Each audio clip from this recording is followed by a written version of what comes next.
Привет, дорогие друзья, с вами Лада, и в этом видео мы продолжаем плести из наших любимых газетных или бумажных трубочек. И сплетем мы в этот раз вот такой подносик с перегородками, его еще называют минажница, если я не ошибаюсь. И я его очень давно хотела сплести для всяких и восточных сладостей, и для моих любимых орешков. Ну и я подумала, что такой вариант будет отличным и для пасхального стола, потому как сюда можно положить и пасхальные яйца, и небольшие куличики. Я очень надеюсь, что вам эта идея понравится, и вам понравится само видео. Ну а плести мы будем этот подносик из газетных или бумажных трубочек. Я их кручу сама на тонкую спицу из чистой газетной бумаги. И в описании под видео я оставляю ссылку на видео с подробным процессом. А также сюда я поместила фрагменты покраски этих трубочек, потому как я знаю, что будут вопросы, как я красила трубочки к этому подносику. Так вот, сначала я трубочки покрасила непонятной смесью водных морилок. Здесь у меня в бутылке собрались остатки от всех водных морилок, которые я использовала. Ну, бывает такое, там 50 мл останется, 30 мл останется какой-нибудь морилки, и я все это сливаю в одну бутылищу. И знаете, иногда получаются очень интересные оттенки. Так вот, здесь у меня смесь водных морилок и орех, и мока, и даже немного бенового дерева, и какая-то рябина, калужница и еще много чего, я уже даже не запомнила. И трубочки у меня получились такие светло-бежево-розоватые, что-то в этом роде. Это еще не все. Сейчас я беру мою любимую пропитку Дюфа. У меня оттенок сосна, я ее очень редко использую. И как раз-таки здесь подумала, почему бы ее не взять. Итак, я беру пропитку Дюфа, оттенок сосна, и разбавляю ее с водой. Точные пропорции я обязательно оставляю под видео в описании, так что заглядывайте туда. Обязательно нужно все это хорошо размешать, иначе будут комки. И сейчас я трубочки как раз-таки этим раствором и покрываю. Делаю я это все с помощью кисти. Так происходит более-менее равномерно. И так как у нас здесь раствор не слишком жидкий, то понятное дело, что лучше не методом купания это все делать, а кисточкой распределять. Очень аккуратно это все делаю, внимательно и равномерно. И вот такие трубочки у меня получаются. Ну и в сравнении я сюда поместила кадр, какие трубочки у меня были до покраски и обработки пропиткой и после, которые стали. Здесь у меня покраска и обработка в одном лице. То есть получается, что я трубочки не до конца высушиваю, они у меня остаются немного влажноватые, но у них уже пропадает липкость. То есть как только они перестают прилипать друг к другу, я их укладываю в пакет. Ну и если я не собираюсь сейчас плести, то я укладываю их в морозилку. А если я собираюсь ими сейчас плести, то я немного подсушиваю кончики и начинаю плести этими трубочками. И, конечно, мы начинаем плести поднос с круглого донышка. Да, поднос у нас будет круглый, соответственно, дно будет тоже круглое. Дно я начинаю плести следующим образом. Беру 4 трубочки, выкладываю их крест-накрест 2 на 2 и начинаю двумя следующими рабочими трубочками оплетать. Плету я обычной веревочкой в 2 трубочки. Соответственно, первый ряд у меня идет оплетание по 2 трубочки, а потом уже я оплетаю по одной трубочке.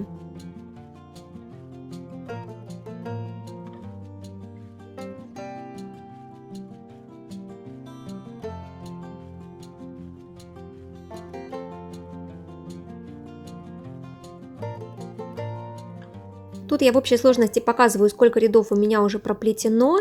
Ряда 4 где-то, да, если я не ошибаюсь.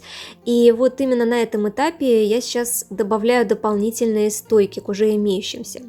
То есть получается, я у новых стоек немножечко срезаю наискосок кончик, чтобы они хорошо легко входили. Вот таким образом, как я это делаю на видео. И с помощью ножниц беру вот рядом с уже имеющейся стойкой, вот это место немного расширяю ножничками, очень-очень осторожно, потому как можно проткнуть насквозь, и вот таким образом вставляю новые стойки. Можно туда капнуть клея ПВА, но я не капаю, потому как все очень хорошо держится. И уже продолжаю оплетать по 2 стойки какое-то время.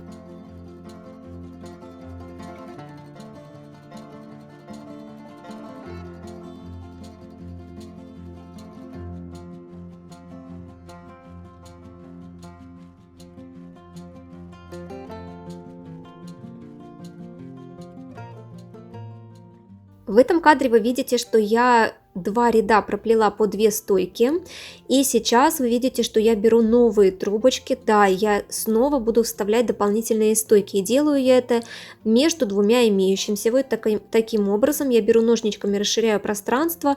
У трубочки я уже заранее срезала кончик, и все-таки здесь, вот именно здесь, я капаю клей ПВА на будущую стойку и вставляю ее в расширенное место.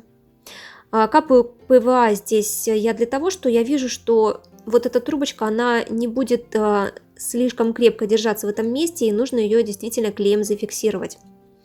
Поэтому делаю так.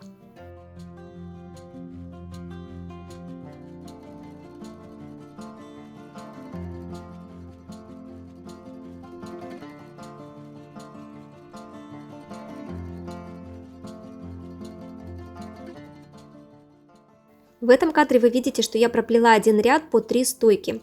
Сейчас я показываю, какого размера приблизительно будет мой подносик. И вот где-то на этом этапе я хочу посмотреть, какое расстояние будет между стойками. Ну, приблизительно, да, гипотетически я вот так вот раскладываю стоечки и смотрю. И мне кажется, что расстояние все-таки на вот этом расстоянии между стойками будет достаточно большой, поэтому я решаю ставить еще дополнительные трубочки-стоечки между уже имеющимися стойками.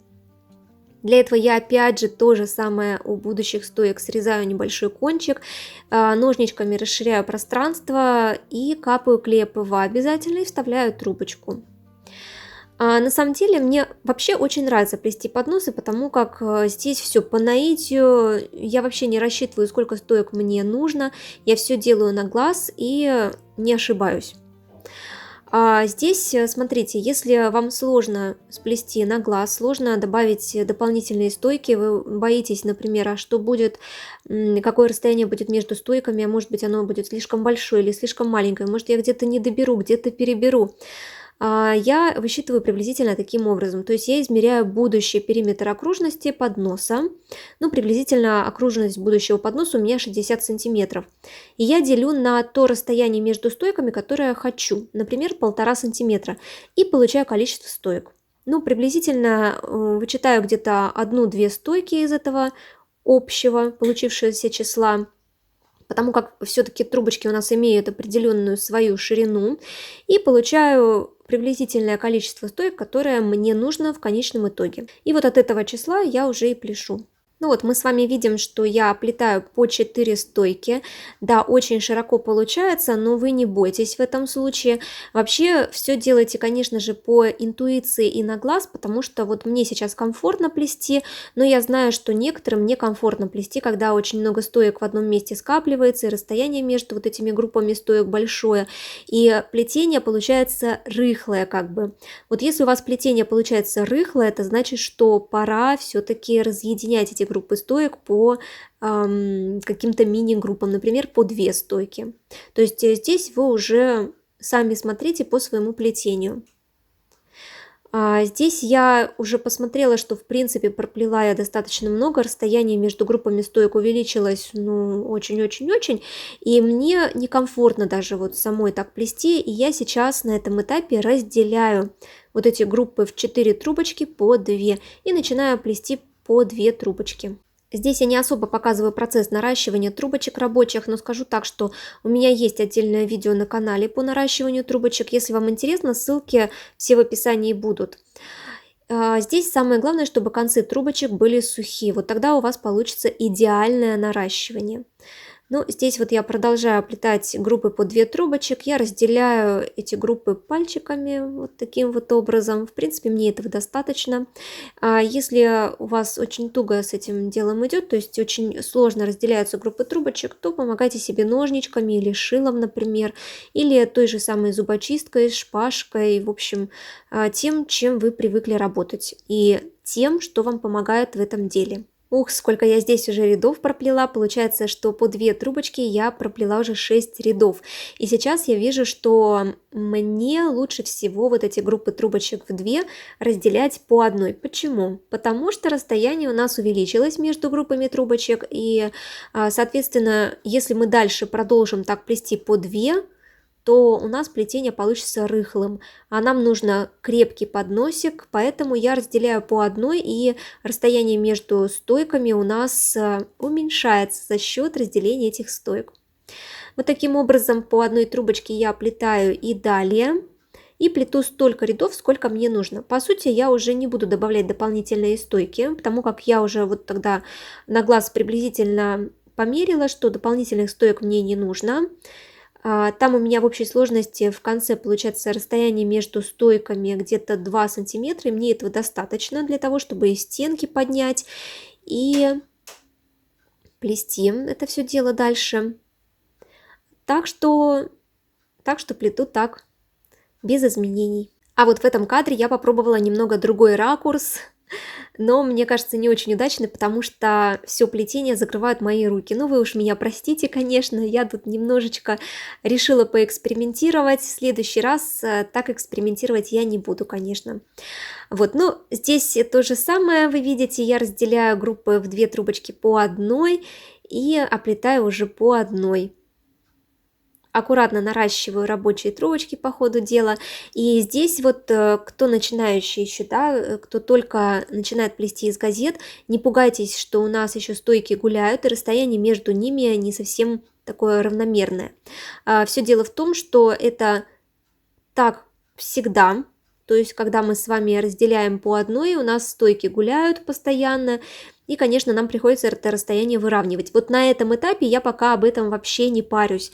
Мне самое главное разделить эти стойки по одной. А вот уже на следующем ряду я начинаю расстояние между стойками постепенно выравнивать, и уже после второго ряда у нас расстояние просто идеальное получается. В этом кадре вы видите, что я какие-то стойки обрезала почти под нолик. Да, я их потом буду наращивать, потому как они слишком короткие стали, а все-таки подносик я еще буду плести, то есть диаметр подносика будет чуть побольше, поэтому нужно длинные стойки. Сейчас я подготовила коктейльные трубочки, покажу, что я буду с ними делать. Это к вопросу о том, какие нужны стойки, сухие или увлажненные. Вот здесь в этом подносе все-таки нужны увлажненные стойки, потому что работу я откладываю, то есть плести я уже буду на следующий день, и мне нужно вот эти трубочки сохранить увлажненными для того, чтобы потом при поднятии стенок они не заламывались. Поэтому я на них одеваю коктейльные трубочки. На те трубочки, стойки, которые я обрезала, я ничего не надеваю. Я их уже завтра, когда вернусь к плетению, буду наращивать и плести далее уже новыми увлажненными трубочками. А вот наступил и следующий день, и я продолжаю доплетать подносик. И здесь я как раз показываю наращивание стоек, тех самых коротеньких. Я решила этот момент показать. Наращивание стоек у меня происходит здесь обычным способом, как и наращивание рабочих трубочек. То есть я старые стойки срезала наискосок, кончик немного сложила пополам и вкладываю в новую трубочку этот кончик. Получается так. Ну, соответственно, по ходу дела я убираю коктейльные трубочки. У меня прошли сутки. Трубочки, стойки под коктейльными трубочками у меня остались увлажненные. Хотя вот еще чуть-чуть, я вижу, и они такие будут суховатые немного. Ну, ничего страшного. Мне кажется, что все-таки до самой загибки они не высохнут. По крайней мере, я очень-очень на это надеюсь.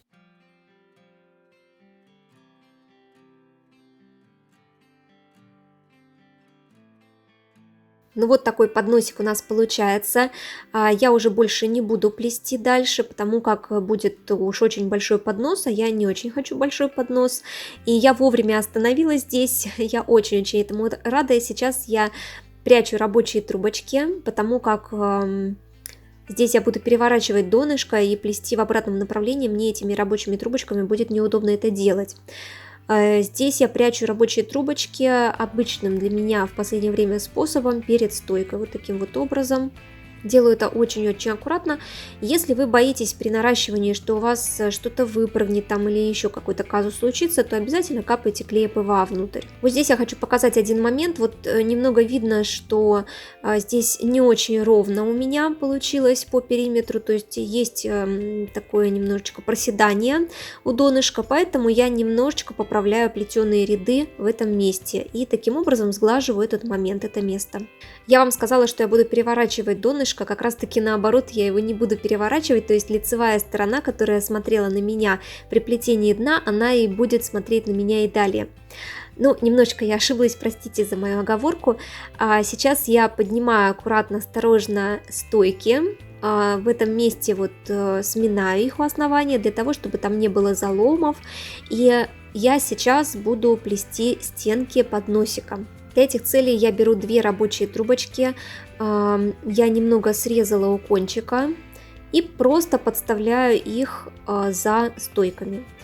На самом деле можно, конечно, несколько вариантов попробовать, например, их вставить рядом с местом, откуда исходят стойки, но в последнее время мне очень нравится просто подставлять рабочие трубочки, так смотрится гораздо аккуратнее, а потом я уже это место, где они немножечко торчат, подклеиваю клеем, и все становится незаметно.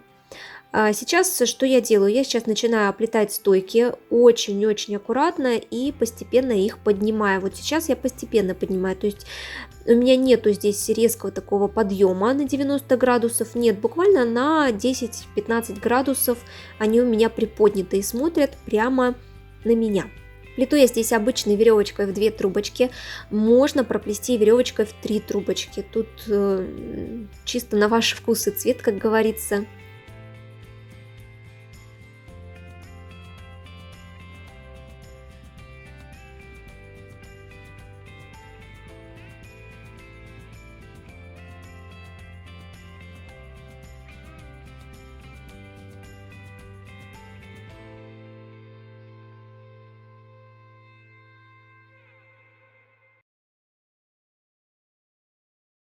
А в этом кадре как раз я дошла до начала плетеного ряда, и здесь я иду по спирали. Я не делаю никаких переходов, закрытий с предыдущего ряда и так далее, и так далее. Просто плету по спирали.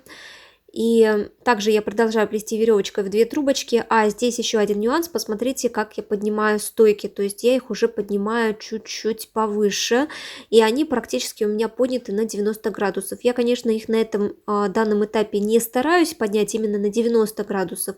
Но я стараюсь им задать практически вертикальное положение. Здесь можно положить на плетеное дно грузик, чтобы оно не поднималось при плетении. Можно вообще плести по форме. Здесь я забываю все время, что вы можете плести по форме. Да, можно плести по форме, и если у кого-то не получается без формы, то плетите обязательно по форме. Я лишь показываю то, каким способом я плету. Я стараюсь без формы плести, но если уж совсем-совсем не вмоготу мне, хочется отдохнуть, хочется немножечко расслабиться, и форма есть, то почему бы и не проплести по форме. Но так как здесь у меня формы нет, расслабляться я здесь не хочу, вот, поэтому я выбираю плетение без формы. Вот таким образом я немножечко сменила кадр, сменила показ, и поэтому вам лучше видно, как это все происходит. Вы видите, что я сменяю кадры, стараюсь показать плетение с разных позиций, с разных ракурсов, чтобы вам, во-первых, было интересно наблюдать за процессом, интересно смотреть мои видео. Кстати, обязательно дайте обратную связь, нравятся ли вам такие мастер-классы. Может быть, стоит еще подробнее делать, какие-то нюансы освещать. Обязательно пишите, мне очень важна обратная связь от вас. Ну и, соответственно, вторая причина, почему я с разных ракурсов стараюсь показывать. Все дело в том, что я хочу показать, как изделие плетется с разных сторон. То есть, что происходит снизу, сбоку, сверху, как смотрится это все дело. В этом кадре вы видите, что я уже ракурс сменила, уже показывается плетение сверху. И вы уже видите, что стойки практически у меня находятся в вертикальном положении. Я их поднимаю на 90 градусов и плету так и дальше. Больше я ничего со стойками не делаю. Я стараюсь зафиксировать это положение максимально ровно, так как плету без формы, поэтому плету я здесь медленно, осознанно, с толком и с расстановкой. Поэтому, конечно, нужно обязательно следить за прямотой стенок, за прямотой наших, во-первых, стоечек, и обязательно следить за тем, какие витки вы делаете. То есть витки должны быть более-менее аккуратны. Какой подносик будет по высоте, решать только вам. Здесь у меня проплетено рядов 6, меня такая высота вполне устраивает, мне не нужен высокий поднос и мне не нужен слишком низкий поднос. Вот эти кончики я потом еще чуть-чуть подрежу и приклею. И здесь я убираю рабочие трубочки точно таким же способом, как и делаю это в круглом дне, то есть перед стойкой их убираю.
Вот так сейчас смотрится наш плетеный подносик, пока еще не очень готовый, но все еще впереди. Сейчас мы будем с вами делать загибку.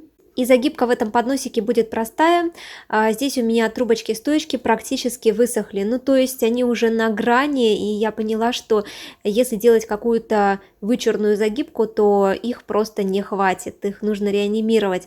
И чтобы этого не делать, я немного ленивый в этом плане человек, я делаю такую очень легкую загибку, которую я делаю часто. Здесь сейчас я трубочки завожу друг за дружку, и вот в этом месте, где они сгибаются, я немножечко вот так вот растираю пальчиками. Это место для того, чтобы не было заломов. Кстати, вот такой небольшой лайфхак. От тепла это место становится немного влажным, и трубочка очень мягко ложится. Вот таким образом делаю по всему периметру подносика. Видите, то есть нету никаких заломов. В принципе, если делать так загибки, то в принципе никаких заломов и не будет. Ну и следующий, последний этап в этой загибке, я вот эти концы беру и прячу каждый за второй внутрь. Ну, то есть по видео я думаю, что это более понятно, чем я сейчас объяснила.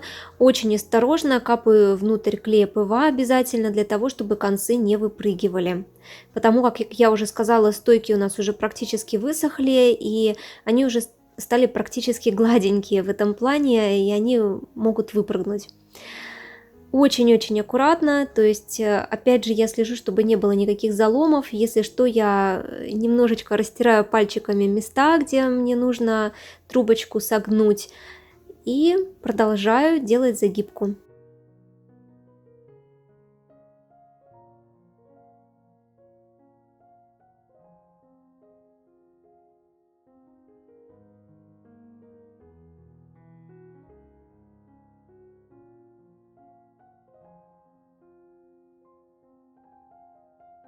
Ну а в этом кадре я показываю, что делаю с этими концами. Помните, это концы от двух рабочих трубочек, которые мы подставляли за стойки. Я их немного срезаю, подрезаю и капаю чуть-чуть клея внутрь. Кстати, в этом месте я буду использовать полимерный клей Момент Кристалл, но не ПВА. Я всегда полимерный здесь использую, он крепче и качественнее, надежнее клеит.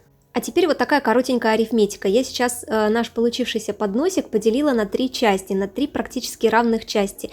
И вырезала из бумаги вот такие полоски, это будут будущие перегородки. Ну, то есть по этим полоскам, по этим образцам я буду плести перегородки. И вот таким образом они у нас будут располагаться. Здесь я засекла приблизительное расстояние между ними и длину всех перегородок, которые получаются. Это будет ориентир. Для плетения перегородок мне понадобится проволока. Здесь использую флористическую проволоку в оплетке. Ее я покупаю в магазине рукоделия Леонардо. Здесь у меня 0,95 мм в диаметре она. И я как раз заранее вставила проволоку в трубочки. Вот такая у меня получилась картина. Здесь у меня перегородка длиной чуть меньше самой трубочки, так что длины нам хватит. В две трубочки я вставила проволоку. И сейчас начинаю плести нашу перегородку. Здесь я еще хочу сказать о высоте перегородки, то есть она не должна выходить из-под носика.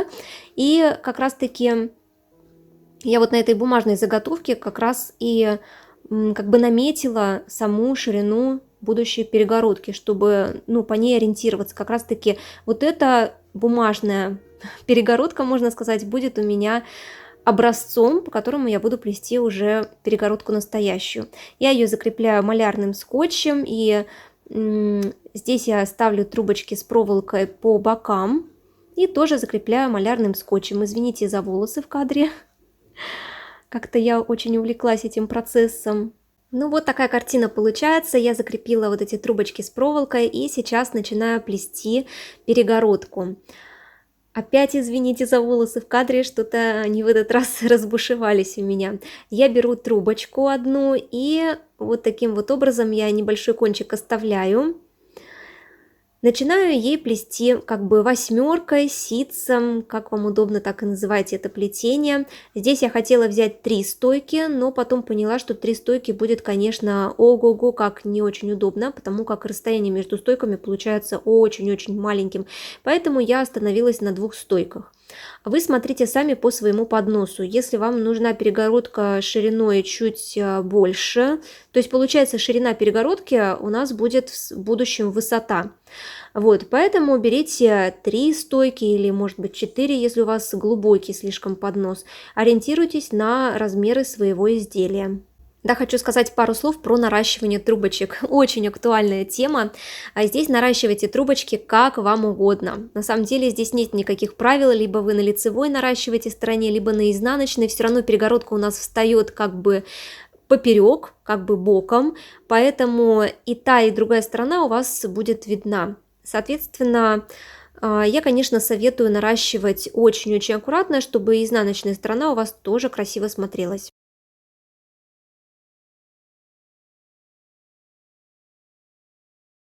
Ну вот практически перегородка у меня сплетена, и заметьте, что она чуть-чуть поменьше вот этой бумажной заготовки, совсем чуть-чуть, буквально на 1,5 сантиметра с каждой стороны. Ну, получается на 3 сантиметра меньше самой бумажной вот этой вот перегородки образца. Это сделано специально, я пока не буду говорить для чего, иначе вы запутаетесь. Вот эти концы я чуть-чуть подрезаю, чтобы они нам не мешали. Но оставляю буквально где-то по 2 сантиметра с каждой стороны, опять же, если что, мы опять их подрежем. Конечно, вы видите, что проволоку здесь я не экономлю, это я делаю специально, потому как, когда я снимаю видео, я не экономлю практически на материалах, чтобы вам было и лучше показывать, и более эстетично все смотрелось. Вот таких перегородок нам понадобится, соответственно, 3 штуки, как вы уже догадались. Здесь посмотрите внимательно, я с каждой стороны оставила немного длины трубочки рабочие, для того, чтобы удобнее было это все дело соединять. Ух, друзья, теперь самое сложное в этой работе — это соединение перегородок для подносика. На самом деле, да, немного сложноватый процесс оказался, но в принципе, если приноровиться, вот после уже 3-й перегородки я поняла, что я могу сделать теперь это очень легко. Я беру 2 перегородки, у одной отрезаю рабочую трубочку, соответственно, чтобы она не мешалась на уровне стойки. И рабочей трубочкой от другой перегородки я начинаю все это дело соединять. Очень-очень аккуратно. Во-первых, руками себе помогаю. Так. И соединяю рабочей трубочкой все вместе. Здесь получается я делаю 3 витка. 3 витка достаточно. Да, именно 3 витка я делаю. Поправляю, если что. Ну, вот как раз таки здесь достаточно получилось. Перегородки у меня соединены. А теперь точно таким же образом я соединяю друг с другом все остальные перегородки. Здесь у меня соединяются перегородки вот таким треугольником, можно сказать, друг с другом. И соединяем мы, конечно, их очень аккуратно, чтобы все красиво смотрелось.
Теперь вы понимаете, для чего нам были нужны вот эти концы от стоек, которые мы не обрезали, для того, чтобы именно с помощью этих концов соединить вот эти перегородки.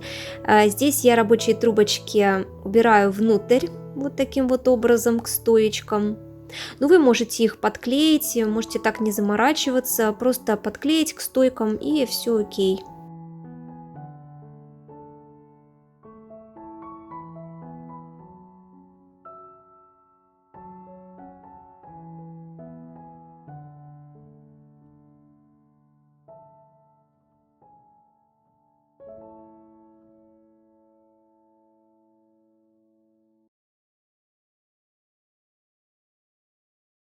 Конечно, вот эту конструкцию из перегородок я обязательно поправляю, чтобы все было более-менее ровно. Я еще и в подносике потом поправлю. И обрезаю все ненужное, что торчит. А ненужное у нас вот эти концы от стоек, можно сказать, с проволокой они, поэтому я их обрезаю бокорезами.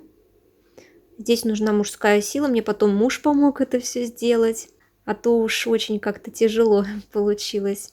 И теперь я вот эту конструкцию из перегородок вставляю в наш подносик. На самом деле здесь не важно, как вы ее вставите, все равно подносик круглый, так сказать. Это я просто вот тут зубочистками наметила вот эти места, где у меня будут располагаться углы перегородок. На самом деле это ничего не нужно, так что вообще не парьтесь по этому поводу. Просто вставьте, главное, чтобы оно у вас, вот эта вся конструкция вставилась в поднос идеально, чтобы все хорошо вписалось, смотрелось, чтобы было более-менее ровно. А еще я захотела капнуть немного клея ПВА на уголки, чтобы перегородка держалась крепко и прочно на своем месте. Поэтому вот таким вот образом я буквально капельку клея ПВА капаю и ставлю перегородку на место. Не знаю, можно ли здесь использовать полимерный клей, в принципе можно, но я не использовала, потому как этот подносик у меня будет использоваться именно для еды, для пищевых продуктов, поэтому мне кажется, что полимерный клей не очень хорошо и подходит. Но дело ваше, можно сказать. Если вы считаете, что полимерный клей не особо опасен, то используйте его. Ну а теперь, чтобы еще прочнее все это держалось, я пришиваю концы перегородок к подносику вот таким вот образом. То есть я вставляю с одной стороны иголку с ниткой, вывожу ее на другую сторону вот этой перегородки, этой конструкции, и ввожу уже на внешнюю сторону подносика, именно на том же уровне, в который ввела изначально. Здесь как бы я пришиваю вот эту сторону перегородки к стойке подноса. Ну и напоследок, чтобы все крепко держалось, прям прочное и навечное, я все-таки середину перегородки также пришиваю к подносику, к дну подносика. И Я в одном видео как-то показывала, как я это делаю, как пришиваю перегородки. Если вам интересно, то обязательно ссылку в описании я оставлю. В последнее время я перегородки именно пришиваю, мне кажется, так прочно все держится. Не раз проверяла, и не раз я удивляюсь, насколько это простой и реально крепкий способ. В завершение я поднос покрыла лаком в 2 слоя, и все, теперь подносик не боится влаги и воды 100%. Еще хочу сказать, что лучше всего покрыть подносик лаком перед пришиванием перегородок, вообще перед тем, как вы вот эти перегородки сюда вставите, потому как это будет более удобный способ, потому что не придется корячиться с этой кисточкой и доставать все труднодоступные места. Но если вы все-таки об этом забыли, то можете покрыть лаком подносик уже после пришивания всей конструкции. Вот такая минажница получилась. Очень надеюсь, что вам понравилась идея. Все получилось довольно крепко, довольно прочно. Конечно, я не удержалась, сразу туда же поместила мои любимые орешки. И мне кажется, что это очень функционально. Я думаю, что такой поднос получился очень функциональный, по крайней мере, на мой взгляд, и я им буду обязательно пользоваться. Кстати, перегородки вы можете сделать чуть-чуть поменьше, и тогда в серединку поместится кулич пасхальный, и вокруг него разные пасхальные яйца. Очень надеюсь, что вам эта идея понравилась. Обязательно пишите в комментариях свое мнение, мне очень нужна обратная связь от вас. Обязательно сплетите себе такой подносик, и вы будете очень довольны его функциональностью. Я желаю вам легкого плетения. Подписывайтесь на канал, здесь вы найдете вдохновение. Ну а мы увидимся с вами очень скоро в следующих видео и трансляциях. Пока-пока! Также приглашаю вас посмотреть другие видео мастер-классы по плетению из газет на моем канале. Их накопилось уже очень-очень много. И жмите на колокольчик рядом с кнопкой подписаться, тогда будете в курсе выхода новых видео. Пока-пока!